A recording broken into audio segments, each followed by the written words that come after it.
মেলা দিন ওই গ্রামে আইছি আমার ভালো লাগে তো কাকানি আসসালামু আলাইকুম ভালো আছেন ওরে ভাতিজা তুই নি আরে কি অবস্থা? ওয়ালাইকুম সালাম। কি অবস্থা তোর? এই তো আছি ভালো আমার কি অবস্থা আঙ্গো আর কি খেত খামারে কাম চলে এটাই আর এখন করে খাইতে হর। তো কিবে না অনুভূতি গেছেন ইয়ে কই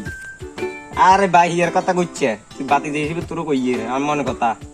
আরে কেমনি কি কইতাম বাইত গুলো ছিলিয়া তোর মা ওলাই এত দিন টেঁ হুজে হাতে টেঁ আছে খেত খাম এখন করে কত টেঁ খাওয়া যা কত দিন জান ওরাও দুঃখ বুঝতে দিতাম দুঃখ বুঝে না আল্লাহ তাআলা কথা কই আল্লাহ তাআলা কিপটামি কি করে তে দিয়েছেন আবার কটে আনে কি হরে না তুই কইছো কই না কাকা কি কই অন কি আন হয় এখন করে অফসন জান কইছো আর কি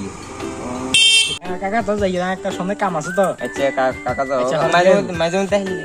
কাকারা কিছু দিও আর ইয়ে ব্যবসা ঠিক আছে যা আল্লাহ তৌফিক দিলে দিমু সমস্যা নাই আচ্ছা আচ্ছা আল্লাহ আল্লাহ বাসা আচ্ছা আল্লাহ আল্লাহ